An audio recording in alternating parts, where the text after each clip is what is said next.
Flash back. Raj villa. ಆದಿತ್ಯನ room. ಆದಿತ್ಯ ಆ ಡಿವೋರ್ಸ್ ಪೇಪರ್ಸ್ಗಳನ್ನು ಕಾವ್ಯಾಳ ಬೆಡ್ ಪಕ್ಕದಲ್ಲಿ ಸೈಲೆಂಟ್ ಆಗಿ ಇಡ್ತಾನೆ. ಅವರಿಬ್ಬರ ನಡುವೆ ಒಂದು ಸಣ್ಣ ನೋಟವೂ ಇಲ್ಲದೆ ಅವನು ಪೂರ್ತಿ ವೇಗವಾಗಿ ಅಲ್ಲಿಂದ ಹೊರಟೋಗ್ತಾನೆ. ಅವನು ಹೋದ ತಕ್ಷಣ ಕಾವ್ಯ ತನ್ನ ಕಣ್ಣುಗಳನ್ನ ತೆರೆದು ಅವನ ಪ್ರತಿ ಹೆಜ್ಜೆಗಳನ್ನು ಗಮನಿಸ್ತಾಳೆ. ಅವಳು ಬೆಡ್ಡಿಂದ ಮೇಲ್ಲಗೆ ಎದ್ದು ತಾನು ಹೊತ್ಕೊಂಡಿದ್ದ ಆ ಬೆಡ್ಶೀಟ್ನಲ್ಲಿ ತನ್ನನ್ನು ತಾನು ಪೂರ್ತಿ ಬಿಗಿಯಾಗಿ ಸುತ್ತಕೊಳ್ತಾಳೆ. ಅವಳು ಬಾಲ್ಕನಿ ಕಡೆಗೆ ಹೋಗೋಕೆ ಎದ್ದಾಗ ಅವಳ ಕಣ್ಣುಗಳು ಪಕ್ಕದಲ್ಲೇ ಇಟ್ಟಿದ್ದ ಆ ಲೀಗಲ್ ಡಾಕ್ಯುಮೆಂಟ್ಸ್ ಅಂದರೆ ಆ ವಿಚ್ಛೇದನ ಪತ್ರಗಳ ಮೇಲೆ ಬೀಳುತ್ತೆ. ಅವುಗಳನ್ನು ತನ್ನ ಕೈಯಲ್ಲಿ ಹಿಡ್ಕೊಂಡು ಅವಳು ಬಾಲ್ಕನಿ ಹತ್ರ ನಿಂತು ಆದಿತ್ಯನ ಕಾರ್ ಆ ವಿಲ್ಲಾದಿಂದ ಪೂರ್ತಿ ಸ್ಪೀಡಾಗಿ ಹೊರಗಡೆ ಹೋಗೋದನ್ನು ನೋಡ್ತಾ ಇರ್ತಾಳೆ. ಅವಳು ಎಷ್ಟು ಹೊತ್ತು ಹಾಗೆ ಅವನನ್ನು ನೋಡ್ತಿದ್ಲೋ ಯಾರಿಗೂ ಗೊತ್ತಿಲ್ಲ. ಅವಳ ಮುಖದಲ್ಲಿ ಯಾವುದೇ ಭಾವನೆ ಇರಲಿಲ್ಲ. ಕಣ್ಣುಗಳಲ್ಲಿ ಒಂದು ಹನಿ ಕಣ್ಣೀರು ಕೂಡ ಇರಲಿಲ್ಲ. ಅವಳು ಪೂರ್ತಿ ಬ್ಲ್ಯಾಂಕ್ ಆಗಿದ್ಲು. ಆಮೇಲೆ ಆ ವಿಚ್ಛೇದನ ಪತ್ರಗಳನ್ನ ಕಬೋರ್ಡಲ್ಲಿ ಪೂರ್ತಿ ಭದ್ರವಾಗಿ ಇರಿಸಿ ಅವಳು ಬಾತ್ರೂಮ್ ಕಡೆಗೆ ಮೌನವಾಗಿ ಹೆಜ್ಜೆ ಹಾಕಿದ್ಲು. ರಾಜ್ ವಿಲ್ಲಾ, ಶ್ರೀಕೃಷ್ಣನ ಮಂದಿರ. ದೇವಸ್ಥಾನದಲ್ಲಿ ಮಾಧವಿ ಎಂದಿನಂತೆ ಆ ಜಗದ್ದೋದ್ಧಾರಕ ಶ್ರೀಕೃಷ್ಣನನ್ನು ಪ್ರಾರ್ಥಿಸುವುದರಲ್ಲಿ ಪೂರ್ತಿ ಬ್ಯುಸಿಯಾಗಿದ್ದರು. ಮತ್ತು ವೀರೇಂದ್ರ ರಾಜ್ ಕೂಡ ಅಲ್ಲೇ ಇದ್ದರು. ಅವರು ಆರತಿನ ಪ್ರಾರಂಭಿಸ್ತಾ ಇದ್ದಂತೆ ಮೆಲ್ಲಗೆ ತೇಲಿ ಬಂದ ಆ ಕಾಲ್ಗೆಜ್ಜೆಯ ಶಬ್ದ ಕೇಳಿ ಅವರ ಕೈಗಳು ಅಲ್ಲೇ ನಿಂತು ಹೋದವು. ಮಾಧವಿ ಮತ್ತು ವೀರೇಂದ್ರ ಇಬ್ಬರ ನೋಟವು ಆ ಕಾಲ್ಗೆಜ್ಜೆಯ ನಾದ ತೇಲಿ ಬಂದ ಕಡೆಗೆ ಹೋದವು. ಅಲ್ಲಿ ಕೆಂಪು ಬನಾರಸಿ ಸೀರೆಯನ್ನು ಧರಿಸಿ ಹಣೆಯ ಮೇಲೆ ಕೆಂಪು ಕುಂಕುಮವನ್ನಿಟ್ಟು ಕೊರಳಲ್ಲಿ ಆದಿತ್ಯ ಕಟ್ಟಿದ ತಾಳಿ, ಕೈಗಳಲ್ಲಿ ಕೆಂಪು ಬಳೆಗಳು, ಒಂದು ಶೋಲ್ಡರ್ ಮೇಲೆ ಪೂರ್ತಿ ಒದ್ದೆಯಾಗಿರೋ ಕೂದಲು, ಮುಖದಲ್ಲಿ ಒಂದು ರೀತಿಯ ವಿಚಿತ್ರವಾದ ಹೊಳಪು ಮತ್ತು ಆ ಗ್ಲೋನೊಂದಿಗೆ ಕಾವ್ಯ ದೇವಸ್ಥಾನದ ಕಡೆಗೆ ನಡ್ಕೊಂಡು ಬರ್ತಿದ್ಲು. ಇವತ್ತಿನ ಈ ಆರತಿನ ನಾನು ಮಾಡಬಹುದಾ ಅಮ್ಮ? ಯಾವುದೇ ನೆಗೆಟಿವ್ ಎಮೋಷನ್ಸ್ ಇಲ್ಲದೆ ಕಾವ್ಯ ಮಾಧವಿಯವರನ್ನು ನೋಡಿ ಕೇಳಿದ್ಲು. ಆಮೇಲೆ ಒಂದು ಸಣ್ಣ ಸ್ಮೈಲ್ ನೀಡಿ ಅವಳ ಹತ್ರ ಬಂದು, ಅಮ್ಮ, ಇವತ್ತು ನನ್ನ ಲೈಫಲ್ಲಿ ಒಂದು ಹೊಸ ಆರಂಭ ಸ್ಟಾರ್ಟ್ ಆಗಲಿದೆ. ಮತ್ತು ನಾನು ಈ ಹೊಸ ಜರ್ನಿಯನ್ನು ಶ್ರೀಕೃಷ್ಣನ ಆರತಿಯೊಂದಿಗೆ ಪ್ರಾರಂಭಿಸೋಕೆ ಇಷ್ಟಪಡ್ತೀನಿ. ಈ ಮನೆಯ ಸೊಸೆಯಾಗಿ ಇದು ನನ್ನ ಕರ್ತವ್ಯ ಕೂಡ ಅಲ್ವಾ ಎಂದು ಹೇಳಿದಳು. ಮಾಧವಿಯವರು ಕಾವ್ಯಾಳ ಈ ಬದಲಾದ ಬಿಹೇವಿಯರ್ ನೋಡಿ ಪೂರ್ತಿ ಗೊಂದಲದಿಂದ ನೋಡಿದಾಗ ವೀರೇಂದ್ರ ರಾಜ್ ಅವರ ಮುಖದಲ್ಲಿ ಯಾವುದೇ ಪ್ರಶ್ನೆ ಅಥವಾ ಆಶ್ಚರ್ಯ ಇರಲಿಲ್ಲ. ಅವರು ಕಾವ್ಯ ಹತ್ತಿರ ಬಂದು ಅವಳ ಹಣೆಯ ಮೇಲೆ ಕೈಯಿಟ್ಟು, ಮಗು, ನೀನು ಯಾವಾಗಲೂ ನಗ್ನಗ್ತಾ ಜೀವನ ಪೂರ್ತಿ ದೀರ್ಘ ಸುಮಂಗಲಿಯಾಗಿ ಈ ಮನೆ ಮತ್ತು ಮನಗಳನ್ನ ಬೆಳಗುವಂತಾಗಲಿ ಮಗಳೇ ಎಂದು ಹಾರೈಸಿದರು. ಕಾವ್ಯ ಅವರ ಪಾದಗಳನ್ನು ಮುಟ್ಟಿ ನಮಸ್ಕರಿಸುತ್ತಾ, ಜೈ ಶ್ರೀಕೃಷ್ಣ, ನಿಮ್ಮ ಆಶೀರ್ವಾದ ಸದಾ ನನ್ನ ಜೊತೆ ಇರಲಿ ಗುರುಗಳೇ ಎಂದಳು. ವೀರೇಂದ್ರ ರಾಜ್, ಆ ಶ್ರೀಕೃಷ್ಣ ಪರಮಾತ್ಮನ ಆಶೀರ್ವಾದ ನಿನ್ನ ಜೊತೆ ಸದಾ ಇರುತ್ತೆ ಮಗಳೇ ಎಂದು ಮನತುಂಬಿ ಹಾರೈಸಿದರು. ನಂತರ ಕಾವ್ಯ ಮಾಧವಿಯವರ ಕಡೆಗೆ ನೋಡಿ ಅವರ ಪಾದಗಳನ್ನು ಮುಟ್ಟಿ ನಮಸ್ಕರಿಸಿ, ನಾನು ಪೂಜೆ ಮಾಡಬಹುದಾ ಅಮ್ಮ ಎಂದು ಗೌರವಯುತವಾಗಿ ಕೇಳಿದ್ಲು. ಮಾಧವಿಯವರು ಆ ಆರತಿ ತಟ್ಟೆಯನ್ನು ಕಾವ್ಯ ಕಡೆಗೆ ನೀಡುತ್ತಾ, ಇವತ್ತಿಂದ ಇದೆಲ್ಲ ನಿಂದೇ ಜವಾಬ್ದಾರಿ ಮಗಳೇ, ನೀನು ಸೇರಿದ ಈ ಮನೆ ನಂದ ಗೋಕುಲವಾಗಲಿ ಎಂದು ಹಾರೈಸಿದರು. ನಂತರ ಸ್ವಲ್ಪ ದುಃಖಿತರಾಗಿ ತೇವಗೊಂಡ ಕಣ್ಣುಗಳಿಂದ ಹೇಳಿದ್ರು, ನಿಜವಾಗಿಯೂ ನಿನ್ನ ಹಕ್ಕು ಯಾವುದೋ ಅದನ್ನು ನೀನು ಖಂಡಿತ ಪಡಿಬೇಕು. ಮಾಧವಿಯವರು ತಮ್ಮ ಮಾತುಗಳನ್ನ ಅಲ್ಲೇ ಇನ್ಕಂಪ್ಲೀಟ್ ಆಗಿ ಬಿಟ್ಟರು. ಅವರ ಅರ್ಧಂಬರ್ಧ ಮಾತುಗಳನ್ನು ಕೇಳಿದ ಕಾವ್ಯ ಕಾನ್ಫಿಡೆಂಟ್ ಆಗಿ ಹೇಳಿದ್ಲು, ನಿಮ್ಮ ಸೊಸೆಗೆ ತನ್ನ ಹಕ್ಕುಗಳನ್ನ ಉಚಿತವಾಗಿ ತಗೊಳ್ಳೋ ಹವ್ಯಾಸ ಇಲ್ಲ ಆತ್ಮ. ಹಕ್ಕನ್ನು ಹಕ್ಕಿನಿಂದ ನೀಡದೆ ಹೋದರೆ ಅದನ್ನು ಹೇಗೆ ಕಿತ್ಕೊಳ್ಬೇಕಂತ ನನಗೆ ಚೆನ್ನಾಗಿ ಗೊತ್ತು. ನನ್ನ ಮಗನ ತಪ್ಪಿಗೆ ನಾನು ನಿನ್ನಲ್ಲಿ ಕ್ಷಮೆ ಕೇಳ್ತೀನಿ ಮಗಳೇ. ಮಾಧವಿಯವರು ಕಾವ್ಯ ಮುಂದೆ ಕೈ ಮುಗಿದು ಹನಿಗಣ್ಣಾಗಿ ಹೇಳಿದ್ರು. ಆಗ ಕಾವ್ಯ ಸ್ವಲ್ಪ ಕೋಪದಿಂದ ಮಾಧವಿಯವರ ಕೈಗಳನ್ನು ಹಿಡಿದು ಹೇಳಿದ್ಲು, ನೀವೇನು ಮಾಡ್ತಿದ್ದೀರಿ ಅಮ್ಮ? ನಿಮ್ಮ ಮಗ ತಪ್ಪು ಮಾಡೋ ಚಿಕ್ಕ ಮಗು ಅಲ್ಲ, ಮತ್ತು ಅದಕ್ಕಾಗಿ ನೀವು ಕ್ಷಮೆ ಕೇಳೋ ಅವಶ್ಯಕತೆ ಕೂಡ ಇಲ್ಲ. ನಂತರ ಅವಳು ನೋವು ಮತ್ತು ವ್ಯಂಗ್ಯ ತುಂಬಿದ ಧ್ವನಿಯಲ್ಲಿ ಹೇಳಿದ್ಲು, ಮತ್ತು ಹೇಗಾದರೂ ಕ್ಷಮೆ ಕೇಳೋದು ಕೇವಲ ತಪ್ಪುಗಳಿಗೆ ಮಾತ್ರ ಅಮ್ಮ, ಇಂತಹ ಅಪರಾಧಗಳಿಗಲ್ಲ. ಹೀಗೆ ಹೇಳ್ತಾ ಅವಳು ದೇವಸ್ಥಾನದ ಕಡೆಗೆ ನಡೆದು ಧ್ಯಾನಸ್ಥಳಾಗಿ ಆರತಿಯನ್ನು ಬೆಳಗಿಸೋಕೆ ಶುರು ಮಾಡಿದ್ಲು. ಆರತಿಯನ್ನು ಮುಗಿಸಿ ಶ್ರೀಕೃಷ್ಣನ ಪಾದಗಳಿಗೆ ಹೂಗಳನ್ನು ಅರ್ಪಿಸಿ ಆರತಿ ತಟ್ಟೆಯನ್ನು ಮಾಧವಿ ಮತ್ತು ವೀರೇಂದ್ರರ ಕಡೆಗೆ ಹಿಡಿದು ಹೇಳಿದ್ಲು, ನಿಮ್ಮ ಮಗ ಈಗಷ್ಟೇ ಇಲ್ಲಿಂದ ಹೊರಟೋದ್ರು ಅಲ್ವಾ? ಹಾಗೆ ಹೋಗೋ ಮೂಲಕ ಅವರು ನನ್ನ ಜೊತೆ ಒಂದು ದೊಡ್ಡ ಯುದ್ಧವನ್ನು ಶುರು ಮಾಡಿದ್ದಾರೆ. ಆರತಿ ತಟ್ಟೆನ ದೇವ್ರ ಮುಂದೆ ಇರಿಸಿ ಕಾವ್ಯ ಶಾರ್ಪ್ ಆಗಿ ರಿಯಾಕ್ಟ್ ಮಾಡಿದ್ಲು. ಪ್ರೀತಿ ಮತ್ತು ಯುದ್ಧದಲ್ಲಿ ಎಲ್ಲವೂ ಫಿನಿಶ್ ಆಗಿದೆ ಅಂತ ಅವರು ನನಗೆ ಹೇಳಿದ್ದು ನೆನಪಿದೆ ಅಮ್ಮ. ಆದರೆ ಆ ನೋವು, ಆ ಒಂದು ಇನ್ಸಲ್ಟ್ ಮತ್ತು ಅವ್ರು ನನಗೆ ಮಾಡಿದ ಆ ಅವಮಾನ, ಅದನ್ನೇ ನಾನು ಅವರಿಗೆ ರಿಟರ್ನ್ ಗಿಫ್ಟ್ ಆಗಿ ಕೊಡ್ದಿದ್ರೆ ನನ್ನ ಹೆಸರು ಕಾವ್ಯ ಆದಿತ್ಯರಾಜ್ ಅಲ್ವೇ ಅಲ್ಲ. ಹೀಗೆ ಹೇಳ್ತಾ ಅವಳು ಪ್ರೈಡ್, ಒಂದು ರೀತಿಯ ಆರಗೆನ್ಸ್ ಮತ್ತು ಆ್ಯಟಿಟ್ಯೂಡಿಂದ ತುಂಬಿರೋ ಕಣ್ಗಳಿಂದ ಮಾಧವಿಯವ್ರನ್ನ ದಿಟ್ಟಿಸಿದ್ಲು. ಮಾಧವಿಯವರು ಅವಳನ್ನು ಯಾವುದೋ ಒಂದು ಪ್ರತಿಮೆಯಂತೆ ನೋಡ್ತಾ ನಿಂತಿದ್ರು. ಯಾಕಂದರೆ ಅವ್ರ ಮುಂದೆ ನಿಂತಿರೋದು ಕಾವ್ಯ ಅಲ್ಲ, ಬದಲಾಗಿ ಸ್ವತಃ ಆದಿತ್ಯರಾಜ್ ಅವ್ರ ಮುಂದೆ ಬಂದು ನಿಂತಿದ್ದಾನೆ ಅನ್ನೋ ಹಾಗೆ ಫೀಲ್ ಆಗ್ತಾ ಇತ್ತು. ಅವರು ಕಾವ್ಯ ಕಡೆಗೆ ನೋಡಿ ನಂತರ ವೀರೇಂದ್ರರಾಜ್ ಅವರ ಕಡೆಗೆ ಪೂರ್ತಿ ಕನ್ಫ್ಯೂಸ್ ಆಗಿ ತಿರುಗಿದ್ರು. ಕಾವ್ಯ ಮಾತ್ರ ಮಾಧವಿಯವರನ್ನೇ ದಿಟ್ಟಿಸುತ್ತಾ ಅಲ್ಲಿಗೆ ಒಂದು ವಿಜಯದ ನಗುವಿನೊಂದಿಗೆ ನಿಂತಿದ್ಲು. ವೀರೇಂದ್ರರಾಜ್ ಮಾಧವಿಯವರ ಬಳಿಗೆ ನಡೆದು ಬಂದು ಪೂರ್ತಿ ಸ್ಟ್ರಿಕ್ಟ್ ಆಗಿ ಹೇಳಿದ್ರು, ಈಗ ಪೂರ್ತಿ ಮ್ಯಾಟರ್ ಅರ್ಥ ಆಯ್ತಾ ಮಾಧವಿ? ನನ್ನ ಇಡೀ ಲೈಫ್ನ ಅರ್ನಿಂಗ್ಸ್ ಮತ್ತು ನನ್ನ ಕಂಪ್ಲೀಟ್ ಆಸ್ತಿನ ನಿನ್ನ ಮಗನಿಗೆ ಒಪ್ಪಿಸಿದ ನಂತರ ನನಗೆ ಪ್ರತಿಯಾಗಿ ಏನು ಸಿಕ್ತು ಅಂತ? ಅವರು ಪೂರ್ತಿ ಎದೆ ಉಬ್ಬಿಸಿಕೊಂಡು ಕಾವ್ಯ ಕಡೆಗೆ ನೋಡಿ ವ್ಯಂಗ್ಯವಾಗಿ ಹೇಳಿದ್ರು, ಈಗ ನಿನ್ನ ಮಗ ಯುದ್ಧ ಸ್ಟಾರ್ಟ್ ಮಾಡಿದ್ದಾನೆ. ಹಾಗಾದರೆ ಈ ಒಂದು ಫೇಸ್ ಆಫ್ ಪೂರ್ತಿ ಸಮಾನವಾಗಿರಬೇಕು. ನನ್ನ ಮಗಳು ನೀನು ಆ ದುರಹಂಕಾರ ತುಂಬಿದ ಮಗನ್ನ ಸುಧಾರಿಸಿ ಸರಿಯಾದ ದಾರಿಗೆ ತರ್ತಾಳೆ. ಹೀಗೆ ಹೇಳ್ತಾ ಅವರು ಮಾಧವಿಯವರ ಬಳಿ ಟೀ ತರಲು ಹೇಳಿ ಅಲ್ಲಿಂದ ಹೊರಟೋದ್ರು. ಸ್ಟ್ಯಾಚ್ಯೂ ಥರವೇ ನಿಂತಿರೋ ಮಾಧವಿಯವರನ್ನು ಒಮ್ಮೆ ತಿರುಗಿ ನೋಡಿದ ವೀರೇಂದ್ರರಾಜ್, ಮಾಧವಿ, ನನಗಿವತ್ತು ಬೆಳಿಗ್ಗೆ ಟೀ ಸಿಗುತ್ತಾ ಇಲ್ವಾ? ಗಾರ್ಡನ್ ಕಡೆಗೆ ರಿಲ್ಯಾಕ್ಸ್ ಆಗಿ ನಡೀತಲೆ ಹೀಗೆ ಹೇಳಿ ಜೋರಾಗಿ ನಕ್ಕಿದ್ರು. ಮಾಧವಿಯವರು ಮೆಲ್ಲಗೆ ಮುಗುಳ್ನಕ್ಕು ಕಾವ್ಯ ಕಡೆಗೆ ನೋಡಿದ್ರು ಮತ್ತು ಅಡುಗೆ ಮನೆಗೆ ಹಿಂತಿರುಗಿದ್ರು.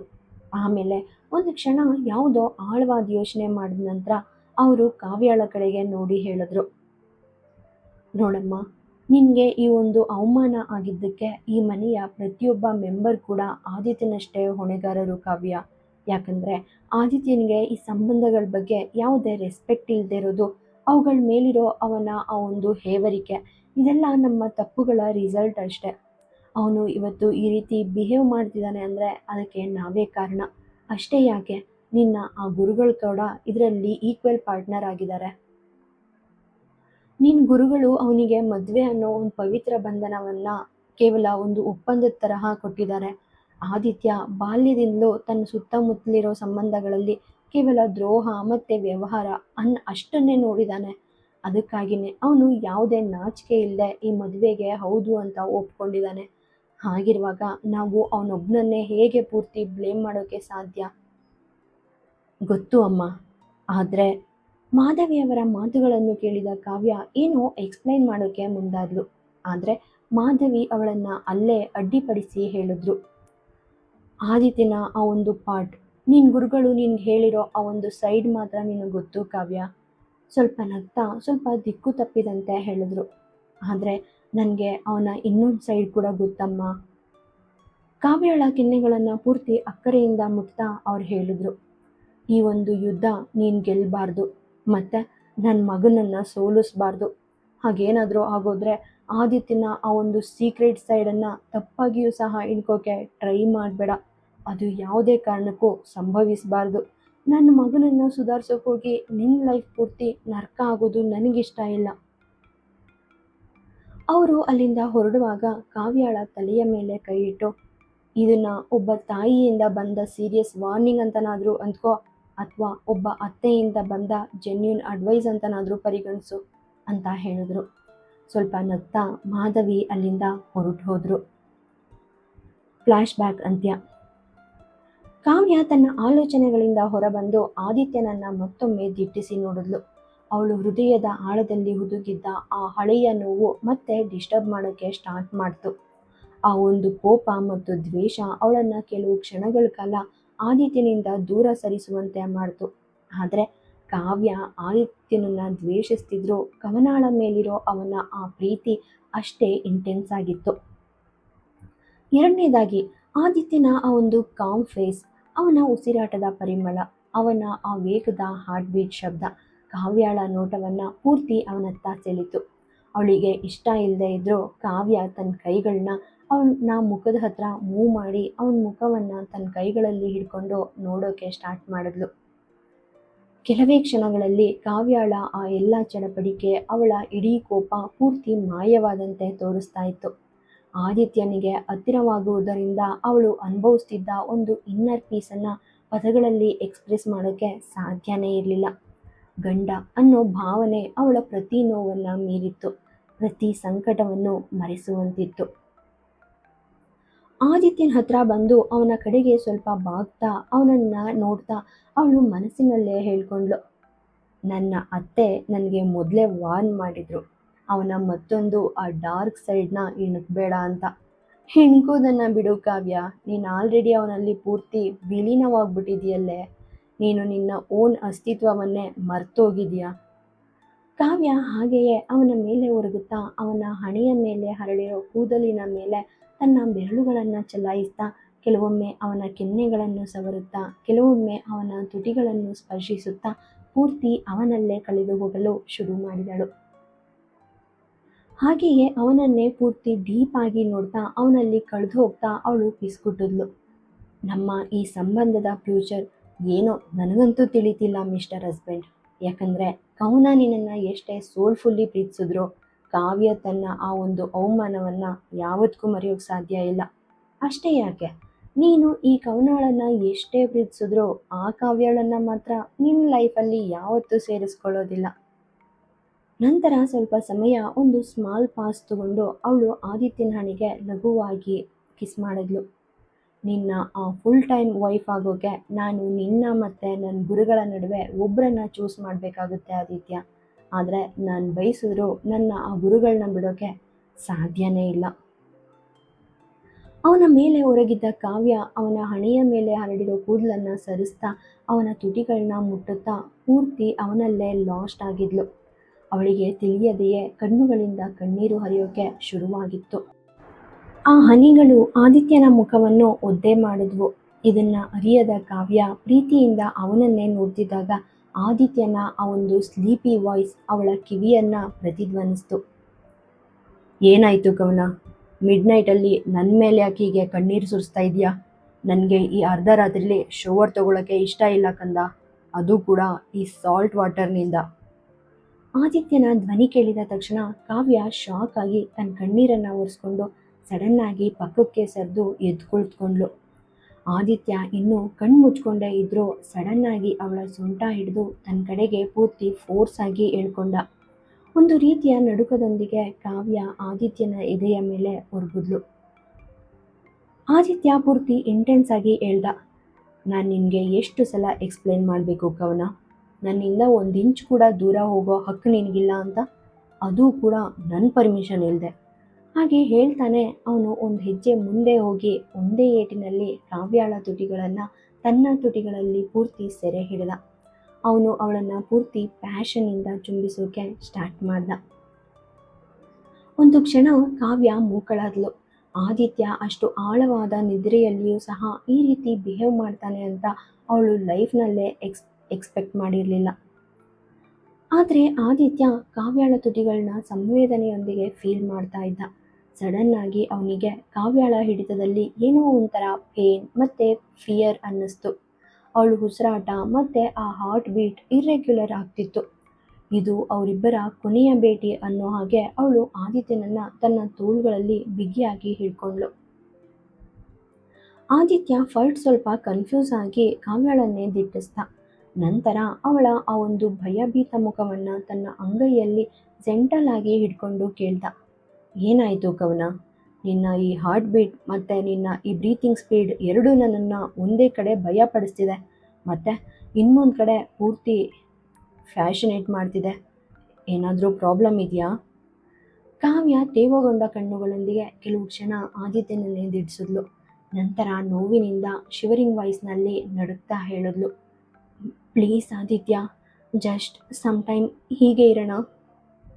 ಕಾವ್ಯಳ ಧ್ವನಿಯಲ್ಲಿ ಒಂದು ವಿಚಿತ್ರವಾದ ಆತಂಕ ಇತ್ತು. ಅದನ್ನ ಆದಿತ್ಯ ಕ್ಲಿಯರ್ ಆಗಿ ಗ್ರಹಿಸಬಲ್ಲವನಾಗಿದ್ದ. ಒಂದು ಮಾತನ್ನು ಹೇಳ್ದೆ ಆದಿತ್ಯ ಅವಳನ್ನ ತನ್ನ ಅಪ್ಪುಗೆಯಲ್ಲಿ ಸೆರೆ ಹಿಡ್ದ. ಪೂರ್ತಿ ಸೈಲೆಂಟ್ ಆಗಿ ಮತ್ತು ತಾಳ್ಮೆಯ ಸ್ವರದಲ್ಲಿ ಕೇಳ್ದ. ಜಸ್ಟ್ ಸ್ವಲ್ಪ ಹೊತ್ತಿನ ಹಿಂದಿನವರೆಗೂ ನೀನು ಪೂರ್ತಿ ನಾರ್ಮಲ್ ಆಗಿದ್ದೆ ಕವನ.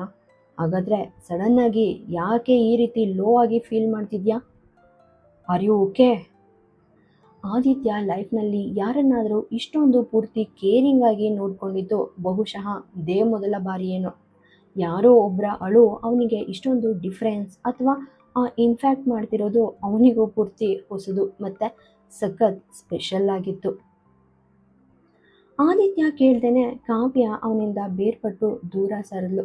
ತನ್ನ ಕಣ್ಣುಗಳಲ್ಲಿರೋ ಆ ತೇವಾಂಶವನ್ನು ಮರೆ ಮಾಡೋಕೆ ಪೂರ್ತಿ ಟ್ರೈ ಮಾಡ್ತಾ ಮತ್ತೆ ಅವನ ತೋಳುಗಳಲ್ಲಿ ಕಳೆದು ಹೋದ್ಲು. ಅವಳು ಮೆಲ್ಲಗೆ ಹೇಳಿದ್ಲು, ಏನೂ ಇಲ್ಲ ಆದಿತ್ಯ, ಸುಮ್ಮನೆ ಹಾಗೆ ಅನ್ನಿಸ್ತು ಅಷ್ಟೆ. ಅವಳ ಈ ಉತ್ತರ ಕೇಳಿದ ಆದಿತ್ಯ ಸ್ವಲ್ಪ ಎಸಿಟೇಷನ್ನಿಂದ ಅವಳನ್ನು ನೋಡೋಕೆ ಸ್ಟಾರ್ಟ್ ಮಾಡ್ದ. ನಿಂಗೆ ಆಲ್ರೆಡಿ ಈ ರೀತಿ ಮಿಡ್ ನೈಟಲ್ಲಿ ಎಚ್ಚರ ಆಗಿ ಅಳೋ ಅಭ್ಯಾಸ ಇತ್ತಾ, ಅಥವಾ ಇದು ಈಗಲೇ ಸ್ಟಾರ್ಟ್ ಆಗಿರೋದಾ? ಆದಿತ್ಯ ತಣ್ಣನೆಯ ಸ್ವರದಲ್ಲಿ ಮಾತನಾಡ್ದ. ಕವನ ಕೇವಲ ಅವನವಳಾಗಿದ್ಲು, ಮತ್ತೆ ಕವನ ತನ್ನ ಫೀಲಿಂಗ್ಸ್ ಅಥವಾ ಭಾವನೆಗಳನ್ನ ಅವನಿಂದ ಮರೆ ಮಾಡೋದು ಅವನಿಗೆ ಒಂದು ಕಡೆ ನೋವುಂಟು ಮಾಡ್ತಿದ್ರೆ ಇನ್ನೊಂದು ಕಡೆ ಪೂರ್ತಿ ಕೋಪ ಬರೆಸ್ತಿತ್ತು. ಅವನು ಕಾವ್ಯಳ ಹತ್ತಿರ ಹೋಗಿ ಅವಳ ಫೇಸ್ ಹತ್ರ ಬಂದ. ಅವಳ ಮುಖದ ಮೇಲೆ ಬೆರಳಿಟ್ಟು ಆ ಕಣ್ಣೀರನ್ನು ಜೆಂಟಲ್ ಆಗಿ ಒರೆಸೋಕೆ ಸ್ಟಾರ್ಟ್ ಮಾಡ್ದ. ಕಾವ್ಯ ಅವನ ಕೈಗಳನ್ನು ಹಿಡಿದು ಮತ್ತೆ ಅವನ ತನ್ನ ಎದೆಯ ಮೇಲೆ ತನ್ನ ತಲೆಯನ್ನು ಇಟ್ಲು. ನನಗೆ ಭಯ ಆಗ್ತಿದೆ ಆದಿತ್ಯ ಎಂದು ನಡುಗುವ ಧ್ವನಿಯಲ್ಲಿ ಹೇಳಿದ್ಲು. ಆದಿತ್ಯ ಅವಳ ಮಾತುಗಳನ್ನ ಲಘುವಾಗಿ ತಗೊಂಡು ಪ್ರೀತಿಯಿಂದ ಅವಳ ತಲೆಯನ್ನು ನೇವರಿಸ್ತಾ ಹೇಳ್ದ. ದಿ ಗ್ರೇಟ್ ಆದಿತ್ಯ ರಾಜ್ ಅವ್ರ ತೋಳ್ಗಳಲ್ಲಿ ಒಬ್ಬಳ ಜೀವ ಸೇಫ್ ಅಥವಾ ಪೂರ್ತಿ ಸೆಕ್ಯೂರ್ ಆಗಿಲ್ಲ ಅಂದರೆ ಹಾಗಾದರೆ ಈ ಹೆಸರು ಮತ್ತು ಆ ಟ್ಯಾಗ್ಗೆ ಏನು ಅರ್ಥ ಇರುತ್ತೆ ಹೇಳು? ಅವನ ಧ್ವನಿಯಲ್ಲಿ ಒಂದು ರೀತಿಯ ಆಟಿಟ್ಯೂಡ್ ಎದ್ದು ಕಾಣ್ತಿತ್ತು. ಕಾವ್ಯ ತನ್ನ ಅಪ್ಪುಗೆಯನ್ನು ಇನ್ನಷ್ಟು ಬಿಗಿಗೊಳಿಸ್ತಾ, ದಿ ಗ್ರೇಟ್ ಆದಿತ್ಯ ರಾಜ್ ತನ್ನ ಪ್ರೀತಿನ ಇಷ್ಟು ಓಪನ್ ಅಪ್ ಆಗಿ ಎಕ್ಸ್ಪ್ರೆಸ್ ಮಾಡಿದ್ರೆ ಖಂಡಿತ ಎದುರಿರೋ ಪರ್ಸನ್ ಪೂರ್ತಿ ಪಡುವಂತಾಗುತ್ತೆ ಎಂದು ಸಣ್ಣದಾಗಿ ನಕ್ಕು ಹೇಳಿದ್ಲು. ಕವನಾಳ ಆ ಒಂದು ನಾಟಿ ಗೆಸ್ಚರ್ ಆದಿತ್ಯನನ್ನು ಮತ್ತಷ್ಟು ಅಟ್ರಾಕ್ಟ್ ಮಾಡ್ತು. ಆದಿತ್ಯ ಅವಳ ಮಾತುಗಳಿಗೆ ಮುಗುಳ್ನಕ್ಕು ಕಣ್ಣು ಮುಚ್ಚಿ ಪೂರ್ತಿ ಕಾಮಾಗಿ ಹೇಳ್ದ.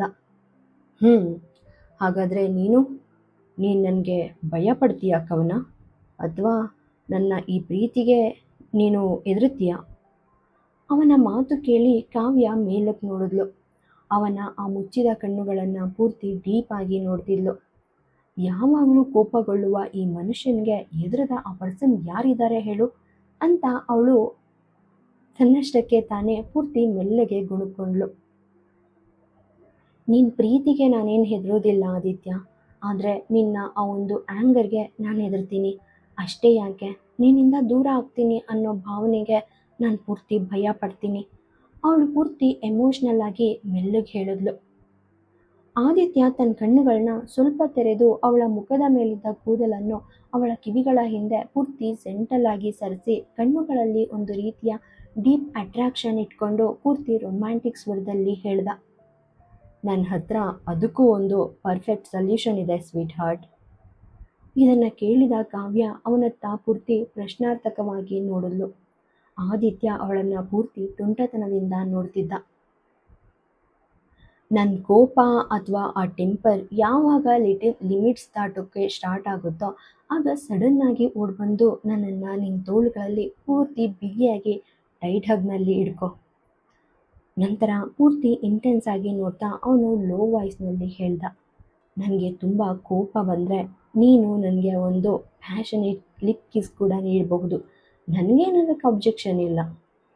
ನಂತರ ಕಾವ್ಯಳ ಮುಖದ ತೀರಾ ಹತ್ತಿರ ಬಂದು ಪಿಸುಗುಟ್ಟುವ ಆ ಒಂದು ಹಸ್ಕಿ ವಾಯ್ಸ್ನಲ್ಲಿ ಹೇಳ್ದ.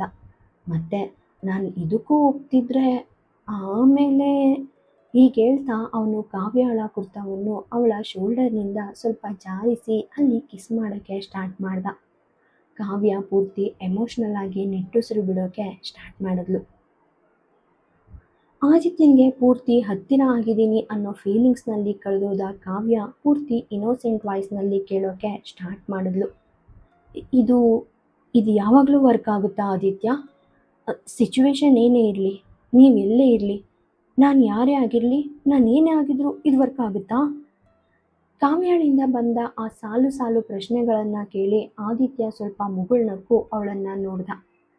ನೀನು ಯಾರೇ ಆಗಿರಲಿ ಅಥವಾ ಸಿಚುವೇಶನ್ ಏನೇ ಆಗಿರಲಿ ಕಂದ, ನೀನು ನನ್ನನ್ನು ಹಿಡಿದ ತಕ್ಷಣ ನಾನು ನಿನ್ನ ತೋಳುಗಳಲ್ಲಿ ಪೂರ್ತಿ ಕರಗಿ ಹೋಗ್ತೀನಿ, ಮೆಲ್ಟ್ ಆಗಿ ಹೋಗ್ತೀನಿ. ಹೀಗೆ ಹೇಳ್ತಾ ಅವನು ಕಾವ್ಯಾಳನ್ನು ಟೈಟಾಗಿ ಹಗ್ನಲ್ಲಿ ತಪ್ಕೊಂಡ. ಟೈಟೆಸ್ಟ್ ಹಗ್ನಲ್ಲಿ ತಪ್ಕೊಂಡ. ಅವಳನ್ನು ತನ್ನೊಳಗೆ ಪೂರ್ತಿ ಸೆರೆ ಹಿಡಿಯುವಂತೆ ಅಪ್ಪಿಕೊಂಡ ಆ ಆದಿತ್ಯನ ಆ ಬಿಗಿಯಾದ ಅಪ್ಪುಗೆ ಕಾವ್ಯಾಳ ಉಸಿರನ್ನೇ ಕಸಿದುಕೊಳ್ಳಲು ಸಾಕಾಗಿತ್ತು. ಅವಳು ಅವನ ಆ ಒಂದು ಡೀಪ್ ಪ್ರೊಟೆಕ್ಷನ್ ನಲ್ಲಿ ತನ್ನನ್ನು ತಾನು ಪೂರ್ತಿ ಮರೆತು ಹೋದ್ಲು.